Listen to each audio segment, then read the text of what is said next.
What's up, everybody, and welcome to the Comment Writers. We are a Kamen Rider review podcast. Today on the show, we're going to talk about Kamen Rider gavv episode 47. I'm your host, Josh Meek, the Uber Geek, and I'm joined, as always, by my good friend, Toby Tobes. How's it going, Toby?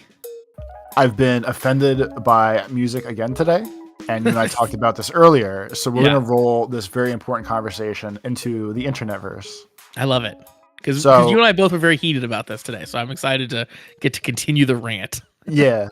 So basically, in the year of our Lord 2025, and last year, and probably the year before that, and I'm sure the rest of this year and going forward, no one really makes original songs anymore. And It's not just like they sample the beats or the hooks from famous songs. I've been noticing a huge uptick in we're just fully copying an entire song and just kind of like tweaking some words. So Josh and I were ranting to each other about this, and I thought I was the only one that's crazy. So I'm glad you're crazy too. Yeah. But so the official like term, the musical term for this is interpolation, where you're not doing a cover, but you're lifting whole portions of a different song to put in your own song. So like maybe you're writing a song where the chorus is, Sweet Home Alabama, but the verses are about like doing drugs, and that's a Kid Rock song. Like it's like that, where like you're lifting big portions of the song, and different, as you said, than sampling, which is a much more like I guess constructive medium, where you're actually like taking a snippet of audio and maybe you are morphing it or reversing it or pitching it up or down or chopping it up into little pieces, or you're like recreating it in some way. And that's sampling. But we're talking about interpolation, which feels to me, Toby, much lazier. That is really what it boils down to. Either sample something and do something interesting, or just make a cover. But this whole in-between world is what I hate so much.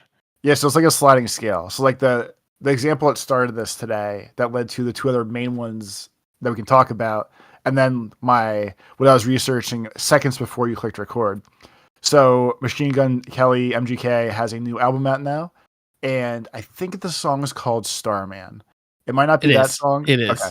So the literal chorus of Starman is just Semi-Charmed Kind of Life by Third Eye Blind, and it's not redone. It's not just the sample or the beat or like the guitar hook. It's him just fully singing the chorus to that song as the chorus to his new song. And that's like one of the more like notorious ones recently. But like my other ones that I said to Josh that jumped out are there's a TikTok SoundCloud lady, Doichi, that basically did all the entirety of Somebody That I Used to Know, but just like made it about anxiety. And it's like all over the radio, which seems crazy to me. Like the radio piece in general, like TikTok, SoundCloud, whatever it says out there, but like fully stealing basically Somebody That I Used to Know, which I found out was like 10, 15 years old at that point, which is also kind of threw me off. Yeah, that's like, wild to think about. That's so like a new song in my head. Yeah. Yeah, so that one's kind of nuts. And then like the catchy one that I like, but still is kind of super cheaty, is Shabuzi with Tipsy, or whatever his version's called. Because there's a super old rap song that's everybody in the club getting tipsy, and the chorus is exactly the same, but it's like trap rap and not so much like country pop bluesy draw slang or wherever Shabuzi is. Yep. I found out about one more today that I didn't realize was an interpolation. Gangster's Paradise, like the Coolio song, is just a full-on ripoff of a Stevie Wonder song called Pastime Paradise. And if you listen to them back to back, it's like, oh my God. It is like the same song, just different lyrics.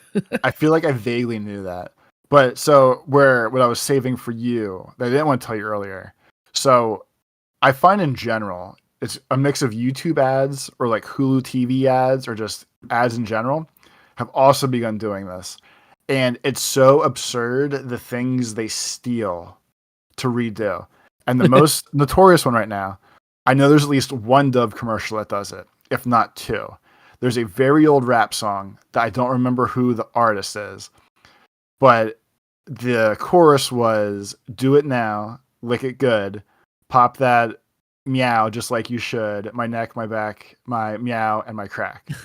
And that's like, I'm obviously, I mean, I could probably say bad words. That's okay. I'm trying to keep it PG-13-ish. There's a Dove commercial now for spray on deodorant that the lyrics is the same exact beat, the same exact chorus, and it's do it now, spritz it good, rub it on your body just like you should. My neck, my neck, my back, my legs, my pits, all that. And I That's swear incredible. it is. And it's the same exact song. And like I know the song, and it's absurd to me that like the song about popping pussy is now a Dove commercial. Yeah. And I swear there's a second spray deodorant commercial that also uses the same song, but they changed the way that they said like neck, back, legs, pits, whatever. And like I feel like it's like my crack, my other area, my pits, and like some other weird stuff. But it's a very, very raunchy old hip hop rap song. And now it's a fucking Dove commercial, which I feel like is like the most purebred of deodorants, where they're just like, oh, Dove angels, blah blah blah. Like, it is funny that it's Dove, yeah, because like, yeah, like you're right. Historically, Dove is like the one where it's like, oh, white cotton sheets, and like that's their imagery associated with it is like almost angelic and just beautiful. Everything's white, everything's lovey, and then now they're just doing full on rap lyric. Great, yeah. I think if a commercial is doing like almost like Weird Al rap lyrics, then I'm all for it. Like that's great. Like that is a reasonable version of this for me. If the end result is a funny advertisement, that's great. Keep doing that. if the end result of these is an attempt at a popular like pop song, then that's what I don't want it. Yeah. So just so people can look it up. The song is My Neck, My Back. It's by Kia, but it's Khia, and it's from 2001. So I guess in 2025, they're saying like no one knows this song anymore because we're 24 years later.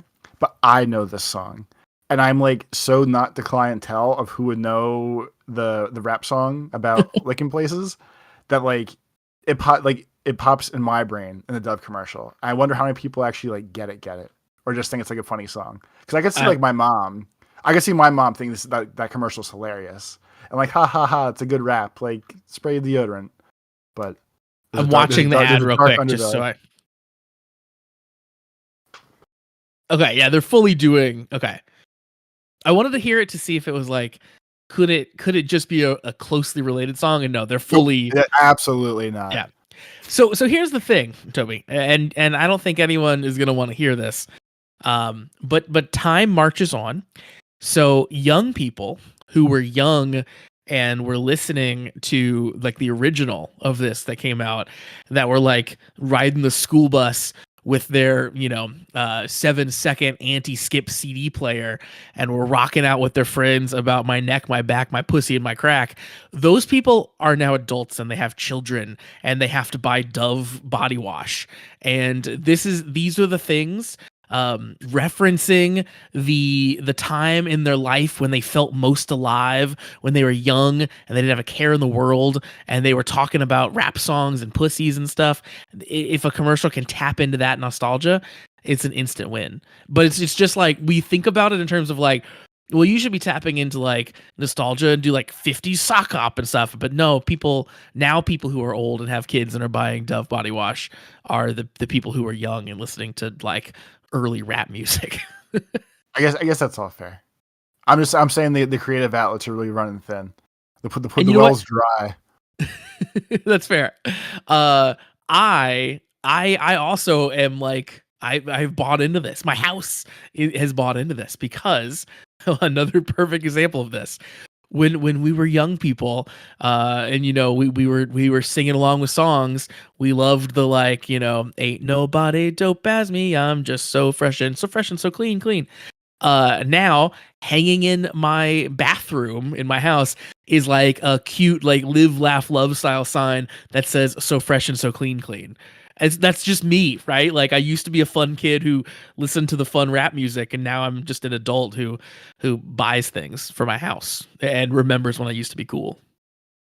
I guess it's all part of my denial of time marching on. Yeah. Totally. If they really What it listen, comes down to. if an ad really wanted to be cool and progressive, they would reference something happening on TikTok now. And look, I'm so old, I can't even come up with a thing that's happening on TikTok right now that they should be referencing because I don't know what they are. I only know what the 25-year-old rap songs are. Yeah, I don't know. I just don't know. Time comes for us all, Toby, and sometimes it comes in the form of Weird Al lyrics.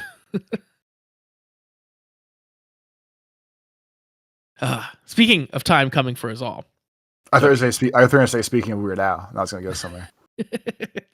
Yeah, I typically am not speaking of Weird Al. I know that doesn't seem likely tonight because I mentioned him a couple times. But yeah, it doesn't happen very often. I did find when I was in high school that the crowd that I ran with, big Weird Al fans.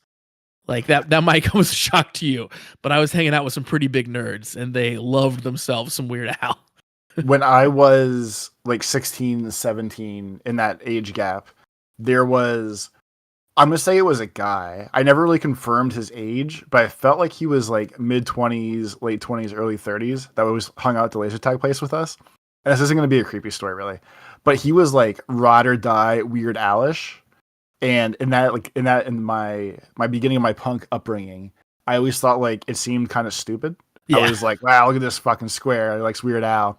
And like, I don't feel like Weird Al has bad songs where like, if you play a Weird Al song, like people usually know it and it's catchy and funny. Yep. But for whatever reason, like he is just a giant like blank space in my musical lineage, I guess. Yeah, like he is for me for the same reason. Where I thought I was too cool. Yeah, I don't even know if it was too cool. It just seems silly to me. Of like, I guess it would have been like the upcoming or whatever age of like the fat video and that really like 90s era Weird Al like pure parody songs. Yeah, and it just seemed like extra wacky to me. And this is coming from someone that was like ride or die cover kid of any cover song is better when it was punk or ska or whatever. And just for whatever reason, like Weird Al seemed like too much. And all of like his famous hits that were like on MTV and stuff, I always thought were good and they're catchy. And he's doing like his greatest hits eras tour recently. And I went through the list of all the songs and I was like, this seems like it'd be a fantastic time to see. But I still won't like go actively listen to Weird Al. I just know who he is and think he does fun stuff here and there.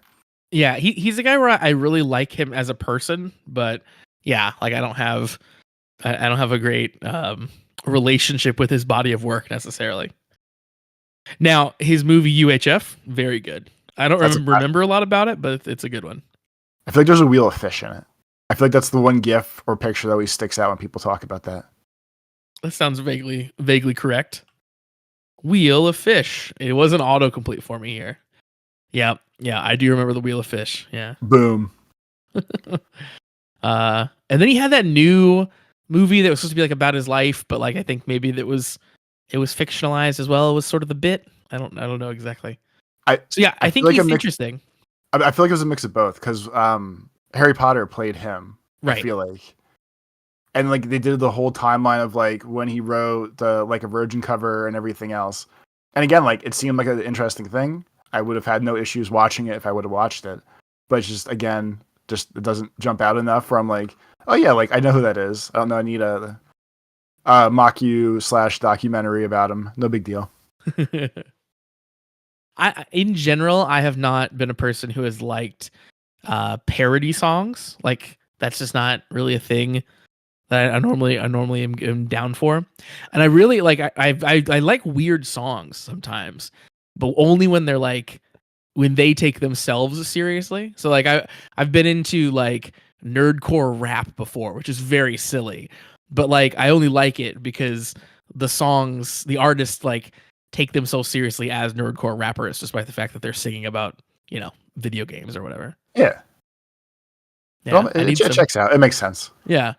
And I need you. I guess it's kind of like it's like the wrestling thing, right? Like you have to keep kayfabe for me. I have to not know that you're laughing at everything. I want to be the one laughing. It is I who laughs. So like when MC Lars wrote like Annabelle Lee, like from like the classic Edgar Allan Poe poem story or whatever. Like you want him just single bulb light above his head, scribbling wildly about this. Like this is the most serious goddamn thing ever. Edgar Allan Poe is my Lord and Savior, and not like any like you want no like sense of irony of like this is like a funny song to write about books to teach kids books basically. You know, I think that Lars is actually like the artist who is right on this line for me, because I do think that a lot of his stuff is a little too winky, nudgy. This whole thing's a joke, but not all of it. Like it's a song by song thing. I think some of his stuff works and is like the good irony where it's like, you know, it's not just making fun of the song, and then some stuff is definitely like a little over the line for me. But he's probably like he's right there. He's towing the line. Is it because he doesn't have the nerdy voice? I don't know. I haven't really analyzed it. It might be voice related. Because like MC Chris is absurd, but he has. I don't like. Voice. I'm gonna be honest with you. I don't like any MC Chris because I can't get over the voice. Okay, so he's like the Coheed and Cambria of the nerdcore generation, where either like you love Claudio's voice or you hate it, but there's no in between. And like so even like it is fair. Yeah, and like I never liked MC Frontalot because I feel like for whatever reason, like MC Frontalot is probably like one of the most famous nerdcore rappers that always did like PAX and all those cons and stuff. But he had like, at least for me, as someone who liked MC Chris, I was like, MC Frontalot has like a super weird nerdy delivery, and I guess like I didn't find his songs like funny like the other ones. Like MC Chris's ridiculous songs are hilarious to me. Like MC Lars was always like music in my brain, and just like MC Frontalot seemed too serious, like the wrong side of the tracks of the laptop for me. I will say that MC Frontalot is probably my favorite of all that crew. And he's mostly my favorite because of his weird deliveries. They're very fun to like rap along with. So I think that the thing that pushed you away from him is actually the thing that I really loved about it, which is very funny. I feel like what you're saying right now is what I feel like most people in my life tell me about music. Like we had a behind the scenes conversation earlier about music in my life, and then this is always what happens. I'm just somehow always on the polar opposite of what everyone else like believes. Like, for like a big part of my life, one of the big selling points for listening to music for me was if I could imagine myself performing it on a stage, which is why not for like sexist reasons, but it's why I didn't like female fronted bands for a while, because it was much harder to imagine myself singing those songs on the stage. And I don't know why, but it was like the thing I liked to do with music, and I would like kind of reject songs that weren't that, which is I think why like nerdcore rap was so interesting, because it's like, hey, I'm like a nerdy dude. I could see myself doing this. I could press play on a laptop and stand in front of 50 people. This you get doable. You get it. But I definitely agree with you that I think MC Lars of all of them is the most music. Like he has songs that are like just good songs, and you don't have to preface it when you're showing it to someone to be like, okay, so these dudes are into this thing that's called nerdcore hip hop, and it's like it's kind of like regular hip hop, but it's like goofier. You don't have to do all that. You can just play them in Lars song, and they'll enjoy it. Yeah, and like, because even like one of my favorites of his is like a super depressing one, but it's basically like he wrote it about his friend who killed himself. And like the hook is basically like an old voice recording he had from his friend. Like the beat is sad and like mellow and crying ish, just like that vibe of like this is fucking depressing but nice. And like that's one of my favorite songs by him. And that's not nerdy or anything. It's just a rap song from some kid that lost his friend and was like, I'm gonna make a song about him. Yeah. So I feel like, but yeah, like he rides the middle line of music versus nerd music, I guess. We'll call it. But his stuff is wild swings like that. Like it's like the song you're describing all the way to like goofy rap songs about like, you know, Annabelle Lee, like you said earlier. Like, it is like the tonal shifts sometimes in Lars stuff is wild. For better or worse, I guess. Yeah, I think he's just doing whatever he wants to do, and then we just do it. I'd be interested if you're out there in listener land. What like weird genre have you been into that like maybe people haven't heard of, or you think you have an appreciation for that other people don't? That's always fun to talk to people about their niche musical genres. And I can only imagine that in the year of our Lord 2025, in the internet the way it is today, there's so many genres I've never heard of before that I've never even crossed paths with. So, And I'm going to say Nightcore doesn't count. We all know Nightcore. We all love Nightcore. Do not, if you're going to write it and be like, this is this weird genre you guys should check out, like, we welcome that, but don't say Nightcore. I know what Nightcore is. I've been telling Josh to listen to it for like 15 years now. Yeah, we got Nightcore in the bag. But anything else, yeah, please send us an email, cast@commonwritersucks.com, or you can just tell us in the Discord if you want to join our Patreon. Patreon.com/thecommentwriters is where you can find that. And that Patreon is just a booming, Toby. Lots of people in it, lots of fun time over there in the Discord. And for $3 a month, you get access to all of our bonus content that we put out every week. Right now we are watching through a couple different Sentai seasons, Dawn Brothers and Goes Yuger. So keeping something a little current and keeping something a little bit from the past. We're popping some Kamen Riders over there. Yeah, popping riders. Yeah, we do all kinds of fun stuff over there, and you all should check it out. Patreon.com/thecommentwriters.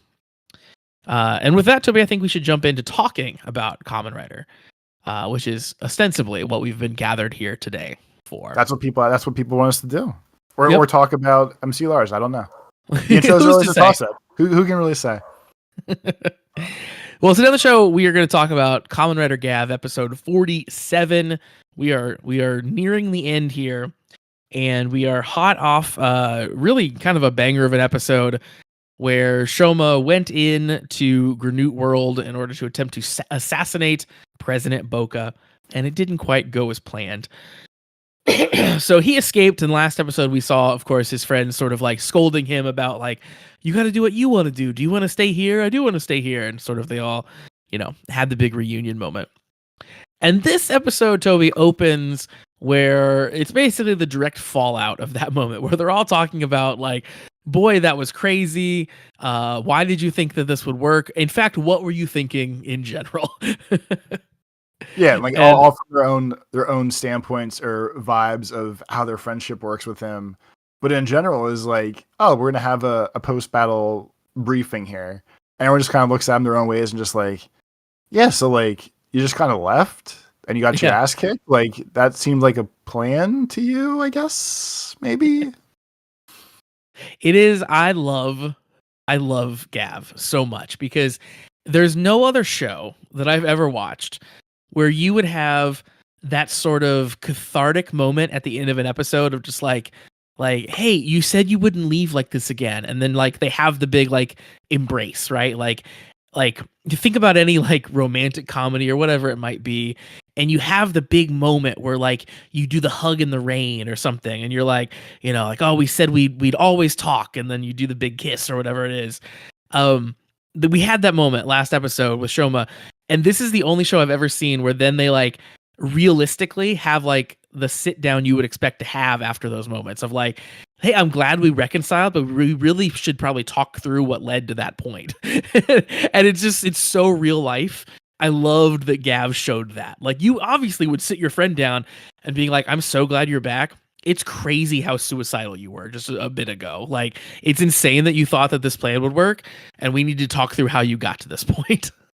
What, like, and to like one, like to that main point, we've said many times over this almost completely done season now of like, this show is so freaking good at like the actual human friendship conversation aspects of how people would act, and not just like TV tropey hand wave away, everything's okay kind of shit. Like the stuff between Shoma and Hanto as they were friends and not friends, and revealing stuff to each other and not friends and all that. Or like as each little friendship developed off of that main one. Like just the human talking is like pure, just like actual drama television. And not so like teenage drama television, I guess. But it's like actual like good television. and not so much just like, wow, you're a masked rider. You ran away. That was dumb. So anyway, let's go eat some more gochizos. They just do an amazing job with like the actual like humanity, especially in a show like that. The main character's an alien. There's like 2 aliens out of 4 in the main group we see every day. I guess is really what it comes down to. Yeah, I mean, absolutely. I think that I think this show does a great job. Like, obviously, the one theme you could point at that the show does is like found family, right? It's kind of what it's all about, and sort of building that found family and the importance of surrounding yourself with those people. But like, even on top of that, it seems like the theme, what we always come back to, is like communication, and this show is all about like saying what you should say at the right time to the people that you care about. And this was a perfect example of that, where any other show would just like let this moment go on, but then we build this whole episode kind of around the reactions to what just happened, and everybody's has a different reaction too. Like, and sort of we work through the episode about like how each person's kind of valid for their reaction to what went down last episode. Like Shoma, obviously was like the heroic guy who rushed in, and like later on in the episode, like Hanto kind of like even points out like, yeah, like the way Shoma is, like it makes sense he would do that.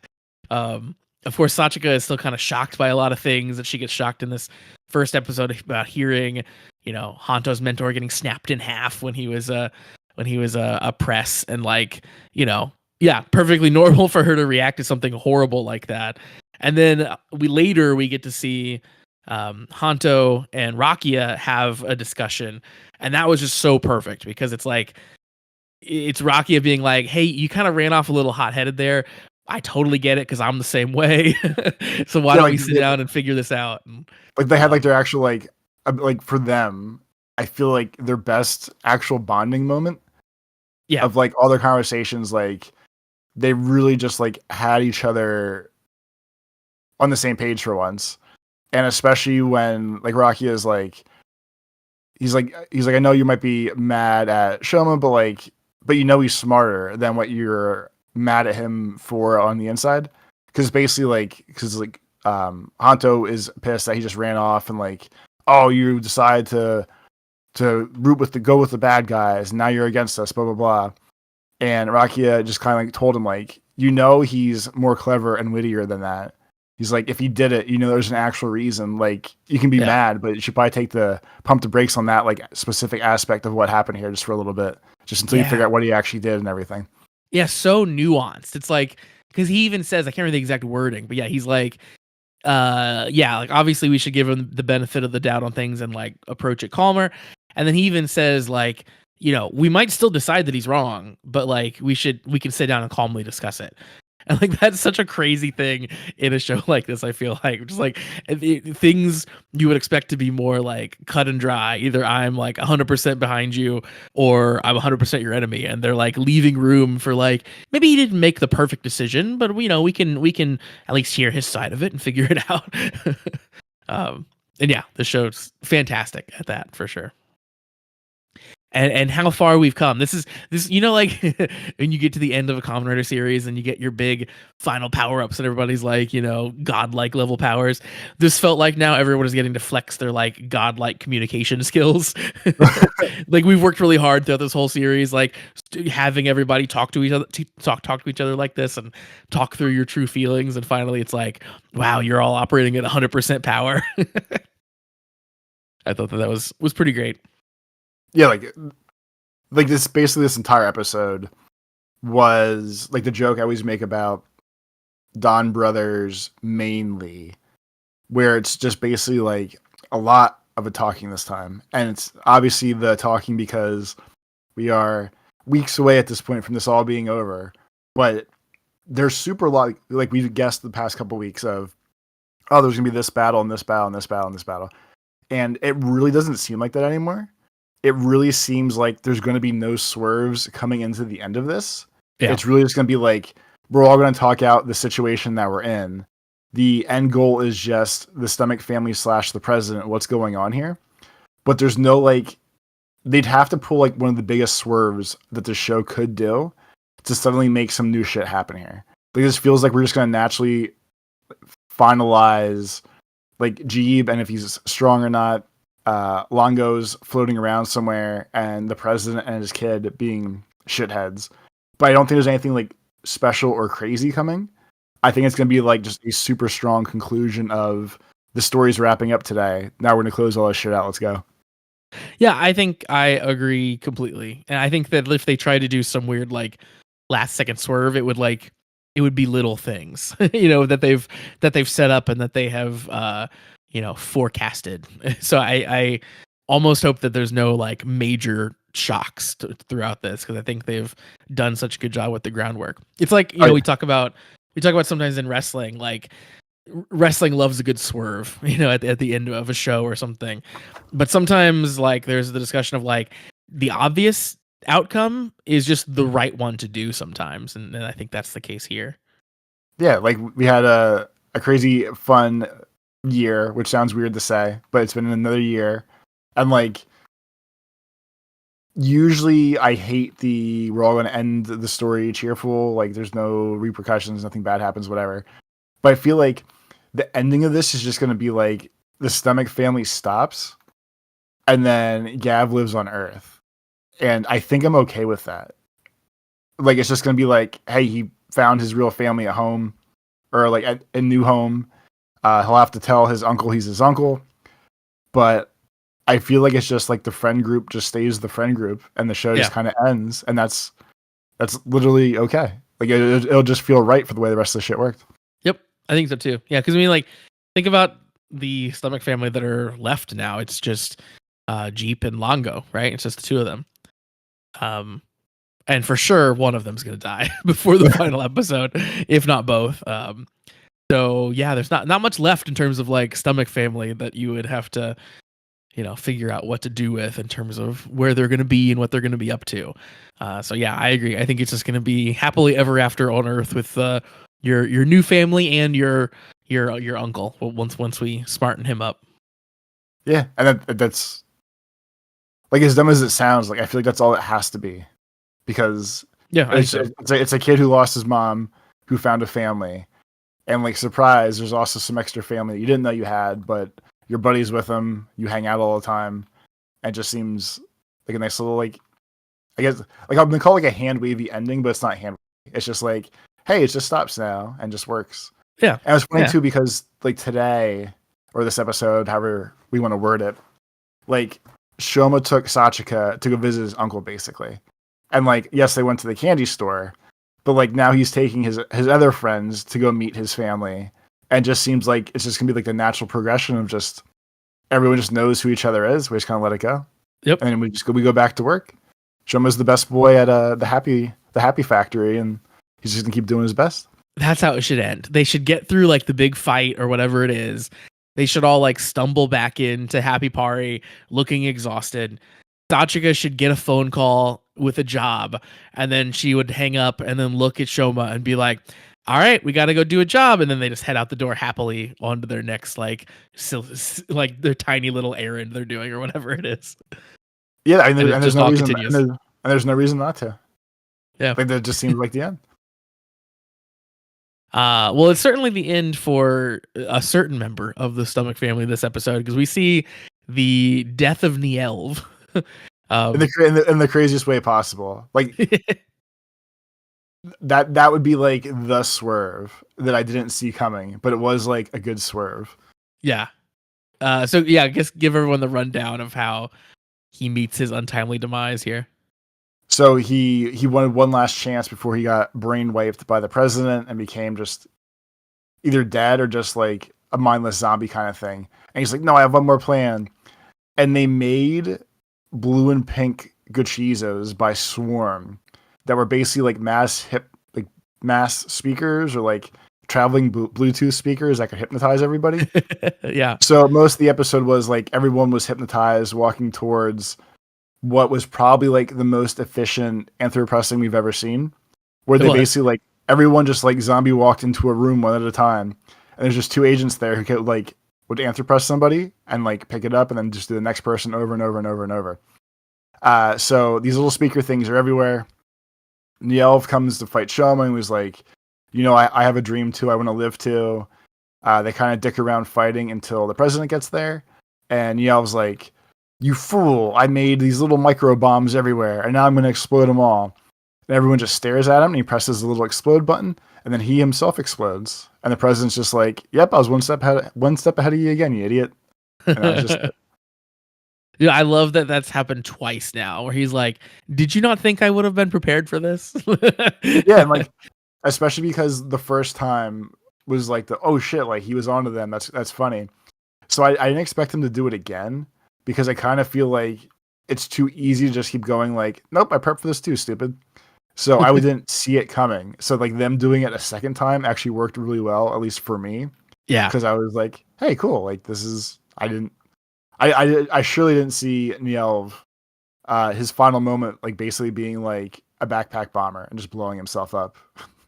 no, me neither. Not by choice, but it still happened that way. His whole like demeanor changes here too in this episode. And obviously he goes in Granute form for most of it. So like you're not seeing the actor's face, but like you're hearing his voice.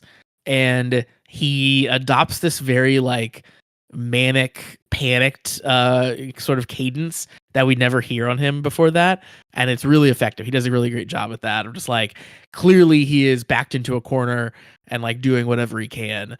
And then ends up blowing himself up because the president was one step ahead.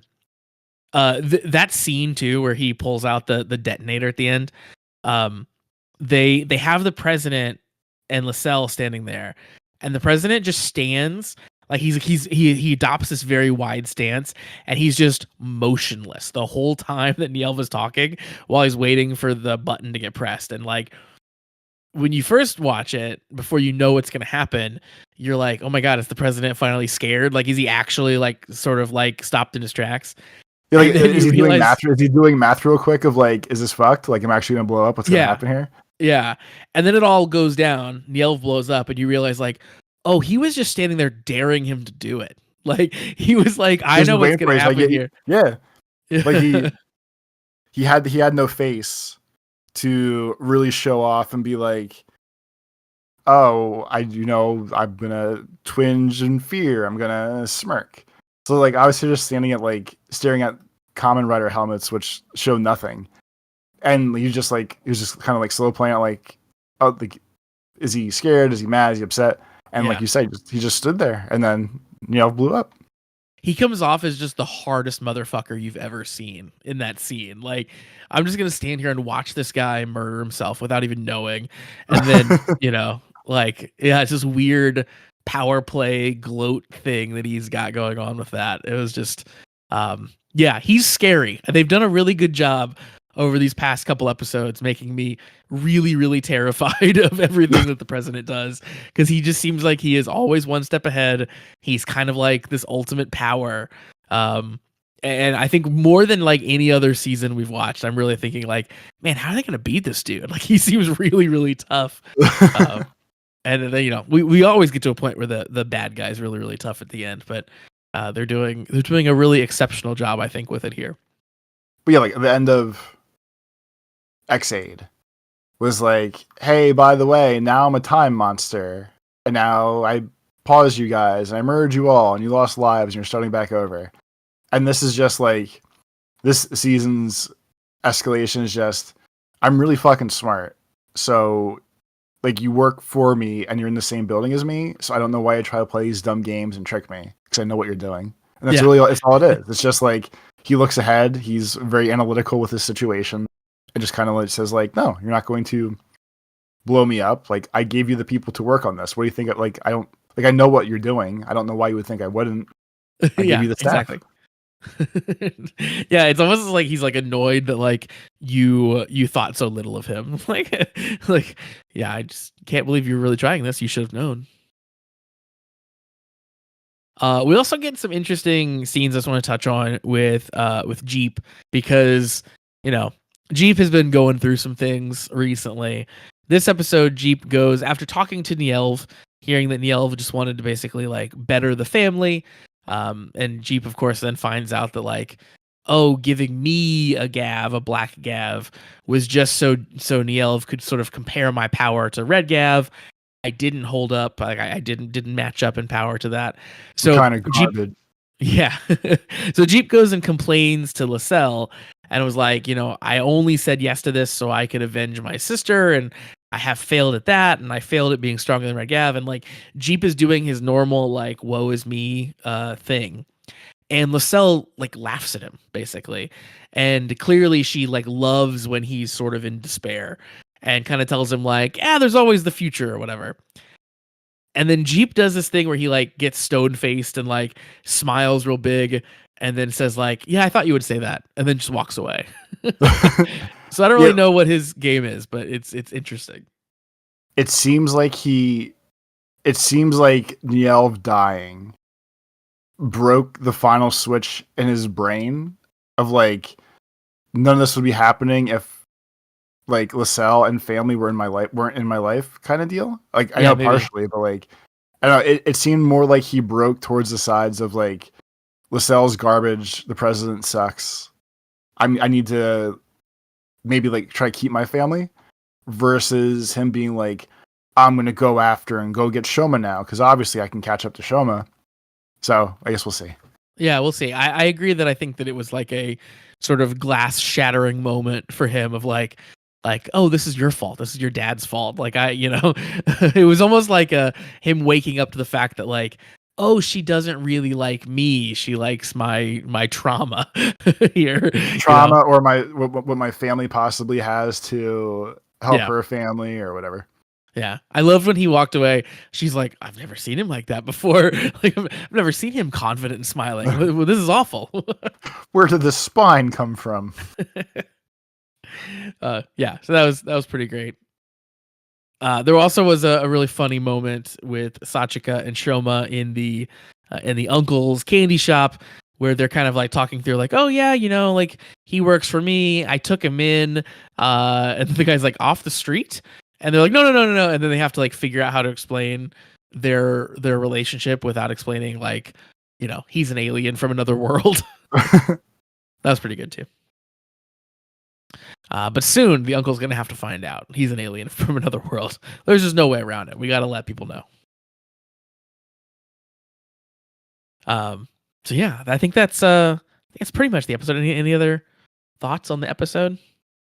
No, I think we did the main wrap-up talk before we talked about the end of the episode. So I think like we covered the main part of it's going to end soon. I feel like they have the perfect setup for a not like sickly, sweet, happy ending, but just a happy ending. It's just going to kind of stop. And I'm okay with that at this point. Sounds good to me. Me too. Well, I want to jump over to emails because we do have a lot of news to go through. Because we are getting close to the end of Kamen Rider Gav. So our email, once again, cast@kamenridersucks.com is the email address, cast@kamenridersucks.com. Our email this week comes in from our friend Shade. Shade has written in and says, hello, everyone, and welcome back to the final stretch of Kamen Rider Gav. We have 3 episodes left, Toby. Sounds about right, like we said. End of August was the end date, and I thought they said already like beginning of September was Zetsu's. So we're almost there. Almost there. Shade says there's a lot of news to cover today, so let's check out what the producer's blog has to offer first. To start off, producer Naomi Takebi has something to say about Nielv. Quote, as I've written many times, Nielv's character has grown steadily thanks to Takazawa, who plays him.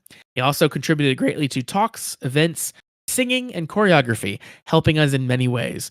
We will see him in the final stage. Thank you very much. They said since the series is a long 1-year run, we had plans for the villains to also become more powerful.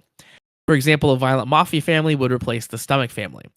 They were recast as the president and Lascelles, but there was also a plan for the stomach family to be wiped out midway through. As a result, the actors expanding their roles, the characters became As a result of the actors expanding their roles, the character became a key player in the film. This is unique for the writers, which moves forward without detailed planning. This is unique to the writer series, which moves forward without detailed planning. Even though filming begins early, finishing at a regular pace, so we still see previews reflected in the program. So that's interesting that the original plan was the Stomach family would get wiped out and replaced by some sort of like mafia group, and then they morphed that into the current story. I'm glad they changed it because I like having the through line through the whole series being the Stomach family. In this episode, we saw Nielv create 2 new Gochizo, as we talked about. Their official names are Dummy PLE, PLE standing for pleasure, and Dummy OPE, OPE standing for operation. So as the name suggests, pleasure PLE releases the poison, and OPE, OPE, is the one controlling people. And yes, they're both named dummies. Speakers. Look like little speakers. Yeah, one screamed, then one put out the beat. Apparently their designs are based on the Stomach family themselves. You can see Granute writing on the Gochizos instead of it has Granute writing on top of the Gochizos instead of the regular English like the other Gochizos have. Also, the blog mentions that they had to specifically design these Gochizo without using the color yellow or green because they're shooting with green screens. So they had to consider that. That's interesting. I guess that makes sense. I mean, it's how people would dress. Like there's rules for like when you're on the news and you're like the weatherman, like, hey, you have to wear X colors because Y colors will make you be like a floating head on the screen. So yeah, this is a funny way to do it. Here's something kind of funny in the script. The scene with Shoma's uncle and Sachika messing around with the watermelon was originally intended for them to be messing around while eating Nagashi Somen noodles. However, at the end of episode 45, the whole gang having already celebrated their victory with Somen noodles, so the producers instead got a watermelon because it is watermelon season at the time. So there you go. Also, I didn't think about it when we were watching this.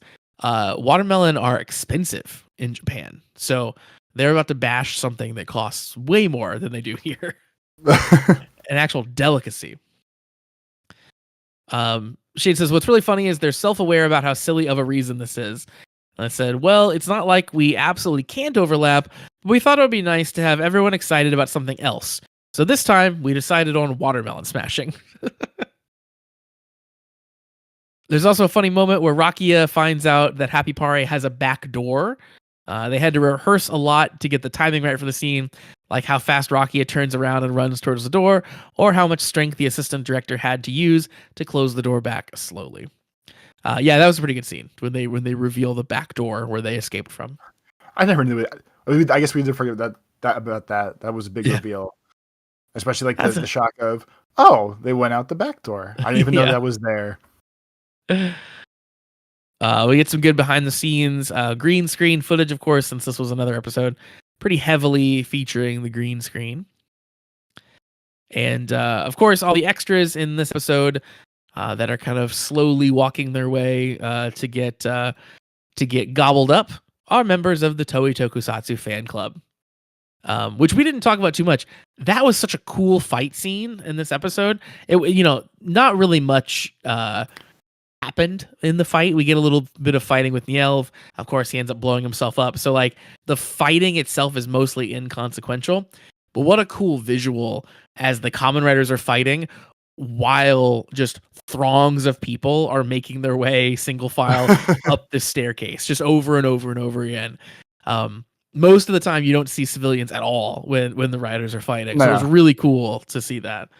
It reminded me a lot of the unmorphed Mighty Morphin Power Ranger stuff where there's like extras running around everywhere and stuff. And then finally, Shade says we have Nielv's demise. Earlier in the show, when Shida, the other twin, died, Nielv's actor originally thought that, quote, it's definitely me next. But despite his anxiety, he lasted until near the end of the series.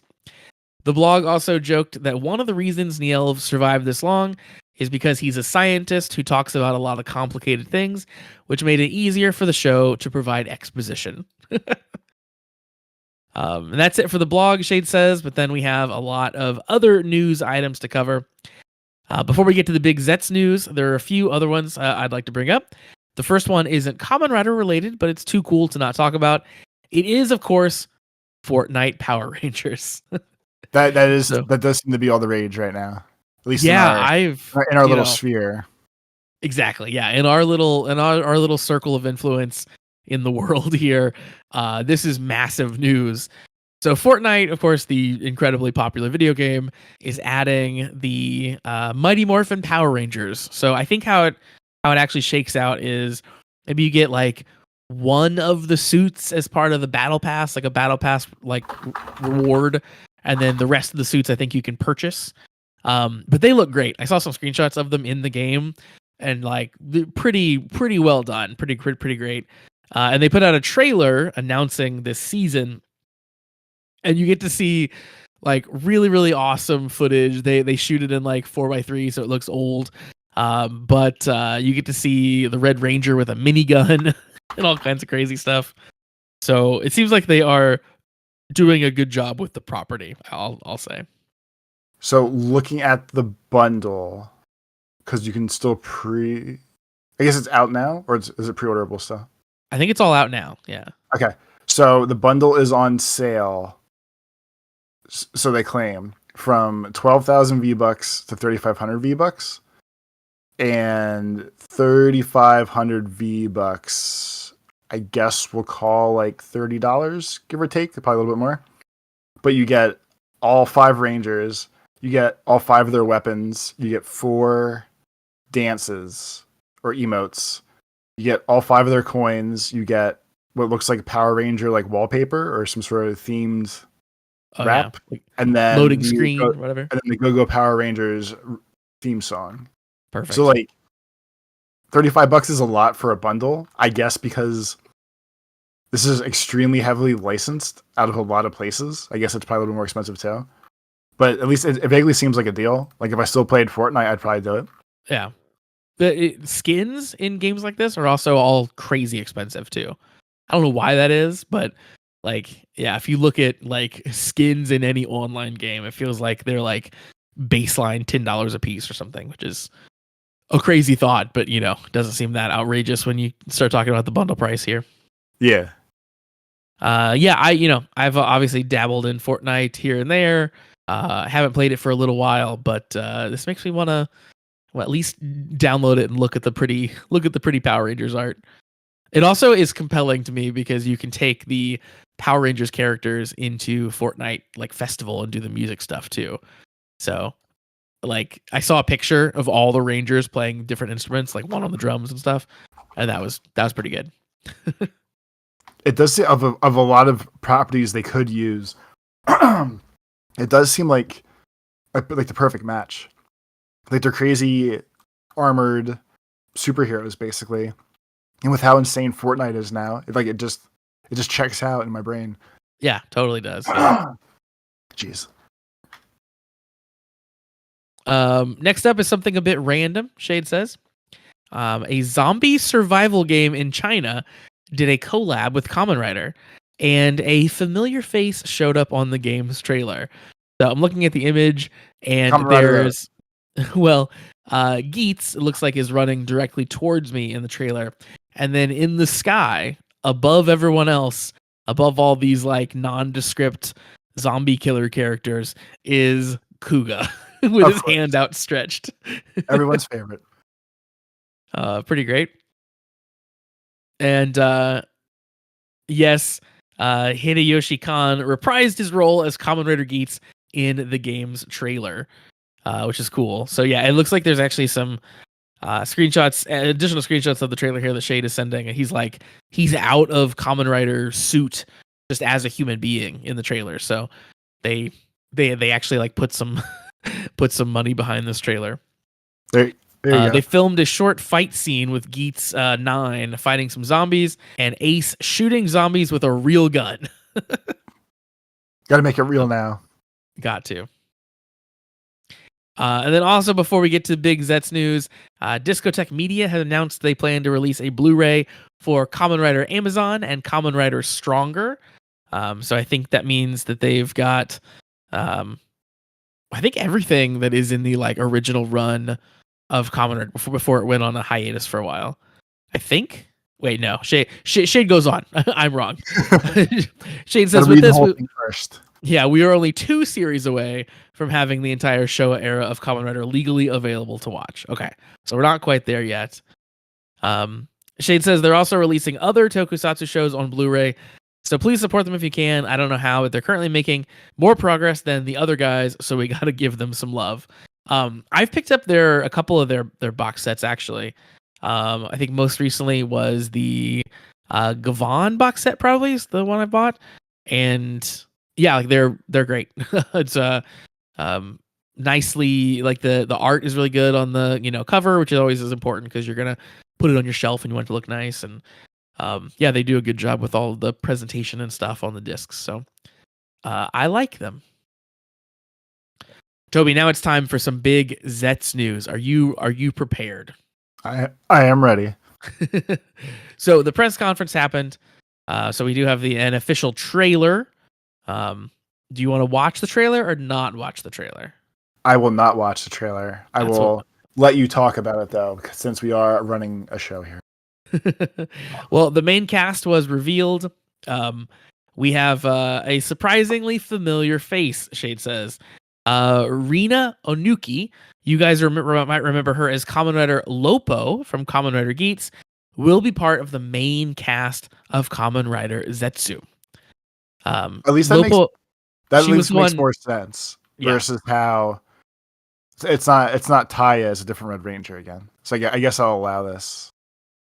Yeah, it's not being like a main like cast member. I'm okay with that. She was in a number of episodes though. She was the one I think that had the like sad family story, right? Like she wanted to do running, I think was her thing, but like her family was sick. I think I'm remembering correctly. Yeah, like she was kind of like a sassy jerk, but she took care of Neon, and that was like Neon's buddy. Yeah. She was born the first of 3 children. She was a natural born athlete. Her family ran an Okinawan style restaurant. The restaurant was forced to close following her father's death, causing her to give up athletics in order to financially support her family. And then that's when she joined the DGP. Yeah, so that's long forgotten because she's a whole new person now. There you go. Yeah. There's enough time. It was at least a year or 2 off.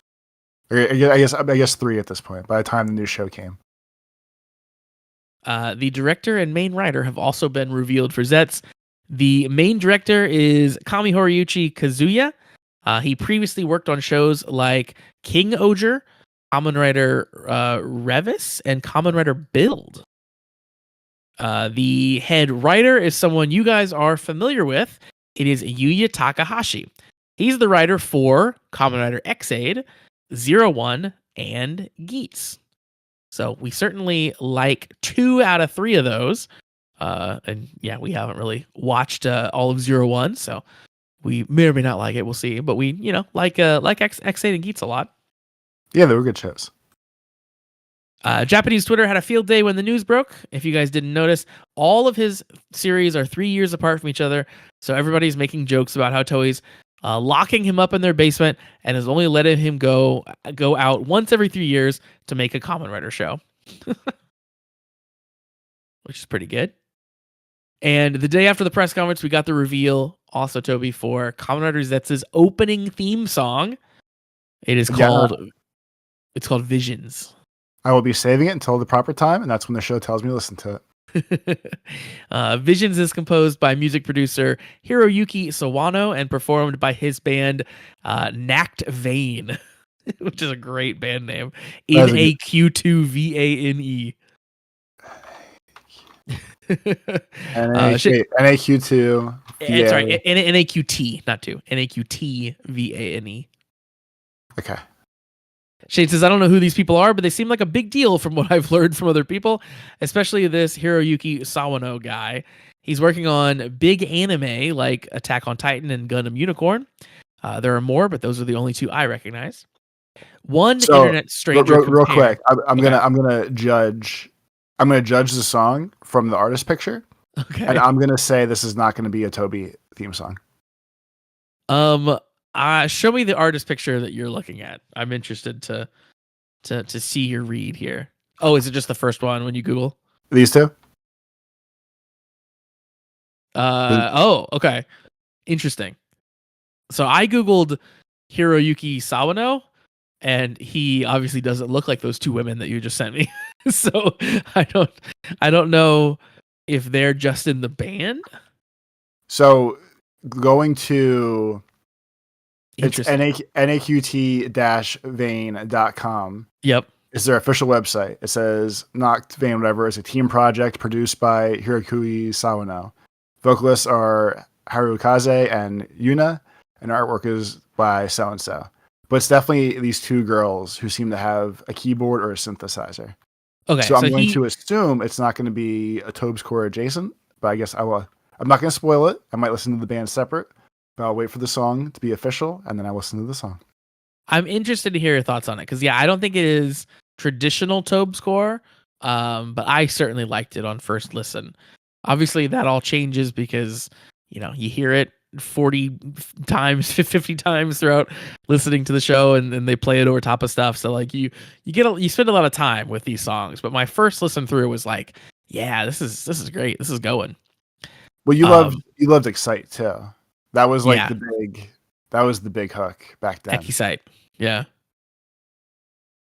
So that's cool. Yeah. So the dude must be the one like writing a lot of the music, and then the two women here perform, I guess is how the band is structured.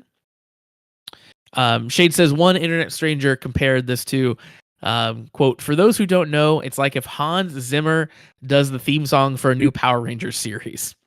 That could be cool. So it's gonna be super like orchestral nonsense then. It was not. It was catchy. Like it was not like orchestral nonsense. It was like intended to be a catchy song with catchy lyrics, basically. All right. We'll see. So anyway, so people are excited. People are excited about that. Is the takeaway. And then Shade says at the time of this writing, the baton pass event for Gavv and Zetz just happened. The torch or baton has been passed. And a little throwback last year when Shoma was the new guy. And Shade links a picture to that, so you get to see the evolution there. And I joked, of course, that the baton looks just like a pool noodle. It's just, I'm pretty sure they took a pool noodle and wrapped some black electrical tape around it. This is the worst of the baton passes of the past couple years, just for the visual of the baton itself, I feel like. Yeah, because last year, I'm looking at last year's baton, and it was shiny glitter. Like it was like way nicer looking than this one is. Here, let me refresh your memory on last year's baton. You're gonna have to take a better picture of that. It wants me to sign to the email. Oh well, let me do now that we're here. Sunk cost fallacy and all that. Yeah, there we go. Yeah, that one was better. And then like the Geats to Gottschalk one was awesome. And that's why I had to teach you that like they're literally passing a baton. You're like, oh wow, I didn't think about that. Yeah, I learned like 2 years ago. There exactly. Look at you. you're a whole new person today. That's me. All because of this show and this podcast. Looking back at that baton, it's not actually good. Here, let me show you that one. They're not in like, or at least Geats is not in his normal like show clothes, and the baton looks like a Yule log wrapped up for Christmas is what it looks like in that one. Yeah. the batons are steadily getting clearly less work as they go along. Like they're making them simpler and simpler. They forgot about it. It's like when I used to do like projects in elementary school and forget until the night before, or like middle school. It's like there's like decorated baton. You're gonna have to pass it in class tomorrow. And I just found like a cardboard Christmas wrapping paper tube downstairs and was like, shit, this is gonna have to work. I forgot to ask mom to take me anywhere. Here we go. Yeah, that's exactly what this feels like. Of like, oh no, this baton's due tomorrow. What am I gonna do? But they look very happy to be passing that baton. Always. Yep. Shade says, really makes you realize it's already been a year. Yeah, time flies. Shade says, all right, that's all there is to cover. This was a lot, so I'm just going to go sleep now. Have a good day. Shade, thanks as always for your email and for keeping us up to date on all of the news. Once again, cast@commonwritersucks.com is the email address, cast@commonwritersucks.com. Of course, do please check out the Patreon, patreon.com/thecommentwriters, to talk to us in the Discord and to get access to all of our bonus content. Or if you're not ready to spend the $3 yet, we do have a bunch of free stuff there. If you want to watch the first episode of all the series that we've ever done, you can find that over on the Patreon. There's a pinned post where you'll be able to find all those things. You get a bunch of free stuff. You don't even have to drop the $3 for. So that is going to end our show for today. Toby, why don't you tell the people where they can find you on the internet? On Twitter, it's Life of Tobes. On YouTube, it's Tobes Plays. And on Retro Achievements, it's Tobes Plays as well. And for me, it's all over on Blue Sky. It's at meek.lol for my personal account and at commonwritersucks.com for the show account. And we do hope that you give the show a subscribe wherever you might be listening. And if you have the ability to, give it a review, leave a comment, thumbs it up, whatever you can do. All that stuff is super helpful. I see all you out there thumbsing it up on YouTube when it gets posted. That's always very helpful. Thank you very much. I think that is it. I think that is all of our duties. We hope we see you in the Discord this week. And we hope that you all come back here to talk about episode 48. And in the meantime, have a great week, everybody. Peace.